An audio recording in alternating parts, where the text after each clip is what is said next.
Muy bien, vamos a hacer ahora un poco la clase de integración de este curso sobre los movimientos universales del entrenamiento. Con movimientos universales del entrenamiento damos a entender que son movimientos que corresponden a ejercicios que en términos universales todas las personas deberían poder ejecutar sin ningún tipo de problemas, porque en todo tipo de rutinas o sistemas de entrenamiento lo vamos a tener que usar posiblemente, salvo en algunos que sean muy específicos, tal vez por decirles, como el powerlifting o en el culturismo. Hay ejercicios que tal vez no van a utilizar, pero después en la mayoría de los sistemas de entrenamiento que ustedes utilicen para el CrossFit o para deportes de equipo, lo mejor va a ser que conozcan esta clasificación según las zonas o grupos musculares que yo les mencioné a lo largo del curso.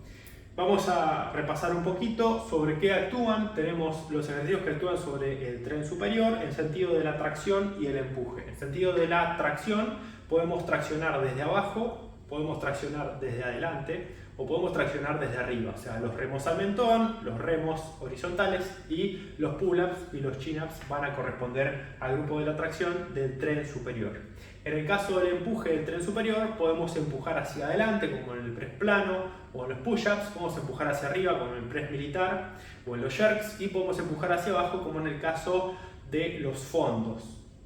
Los ejercicios del tren inferior los vamos a dividir también en empuje y tracción, pero en el curso los mencionamos como predominantes de cadera, predominantes de rodilla. Tenemos que saber que desde el peso muerto hasta la variante más vertical que podemos manifestar en una sentadilla, que tal vez es una sentadilla goblet, vamos a encontrar diferentes proporciones de manifestación de fuerza a nivel de las caderas o a nivel de las rodillas. Fundamentalmente, siempre en el tren inferior, la articulación de la cadera va a tener que estar presente en por lo menos 90 grados de movimiento. O sea, para cualquier ejercicio del tren inferior, usted necesita al mínimo, para que se pueda ejecutar bien el ejercicio más simple del tren inferior, 90 grados de flexión de cadera, 90 grados de flexión de rodilla y 90 grados de flexión de tobillo, que sería lo mínimo que ustedes pueden pedirle, o sea, la posición neutra de tobillo, lo mínimo que le pueden pedir a la articulación para poder entrenarla. Si están por debajo de eso, les sugiero que vean algunos de los ejercicios de movilidad sobre caderas, rodillas o tobillos que tengo publicado tanto en YouTube como en la página de Instagram, y empiecen a desarrollar un poco más la movilidad del tren inferior. Dependiendo si son más predominantes de la tracción, como el peso muerto, vamos a tener una mayor acción de la cadera. Si me acerco un poco al peso muerto sumo, voy a tener un poco más de acción de la rodilla. Si me paso a las variantes de sentadilla, la sentadilla posterior con barra baja va a tener un poco más de acción de los músculos que traccionan a nivel de la cadera, o sea, de la cadena posterior. La sentadilla posterior con barra baja, la sentadilla posterior con barra alta ya va a llevar un poco más la acción a los músculos que se encargan del empuje, porque mete un poco más la rodilla dentro del gesto. Y luego la sentadilla frontal, la sentadilla goblet, van a tener también mucha más incidencia a nivel de los músculos que realizan el empuje de los miembros inferiores. Pero en sí, en el tren inferior tenemos que entender que no vamos a poder localizar tanto el esfuerzo o el estímulo sobre una zona específica, salvo que obviamente nos vayamos a ejercicios como los puentes de cadera, los ejercicios de camilla de cuádriceps, de isquios. Si nosotros tomamos un ejercicio general de miembros inferiores, por lo general vamos a encontrar que toda la masa muscular del tren inferior está involucrada en ese movimiento en mayor o menor medida, y tenemos más manifestación, como le dije, de lo que es a nivel de las funciones de la cadera o a nivel de las funciones de la rodilla. Después tenemos los ejercicios que me van a generar adaptaciones a nivel del tronco, que tenemos dos grandes grupos tal vez, que son los que más se utilizan, el nivel de la extensión y la flexión. En la extensión es todo lo que estimule obviamente la extensión de la columna,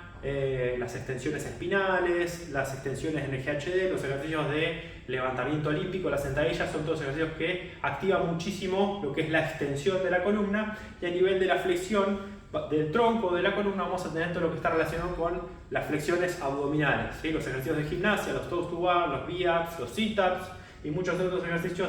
que manifiestan una flexión o un movimiento de la columna en sentido de la flexión, y obviamente estimulan todos los músculos flexores.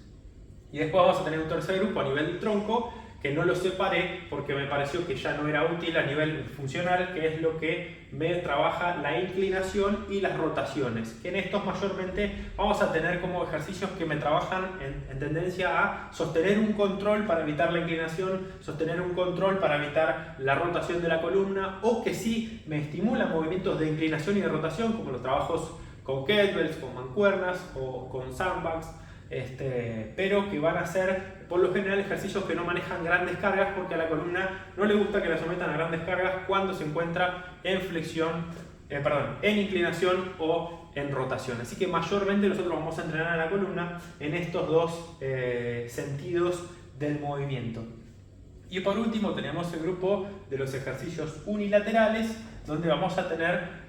un gran abanico de ejercicios accesorios para trabajar sobre los dos primeros grupos, los unilaterales de tren inferior y de tren superior. Recuerden que de tren inferior y superior tenemos básicamente las mismas divisiones que hicimos al principio, o sea, en el tren inferior, predominante de rodillas, si tomo una pistol, predominante de cadera, si tomo un peso muerto una pierna, y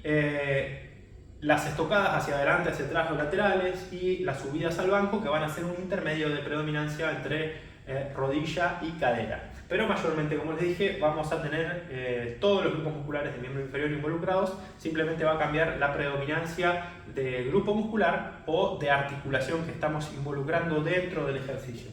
Y por otro lado, a nivel del tren superior vamos a tener también los ejercicios que mencionamos en principio, de manera unilateral, o sea, con kettlebells o con mancuernas, los empujes hacia arriba, los empujes hacia adelante, los empujes hacia abajo,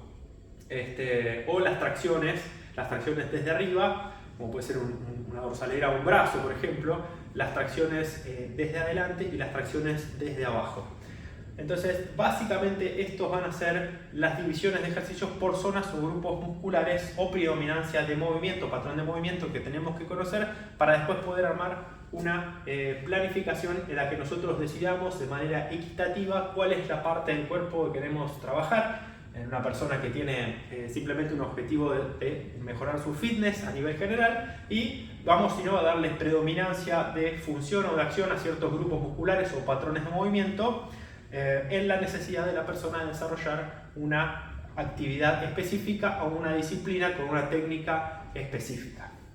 Bueno, espero que se haya entendido esta primera parte donde recordamos cuáles son los patrones de movimiento y cómo se utilizan, y ahora vamos a pasar a ver cómo podemos ubicarlos dentro de una sesión de entrenamiento.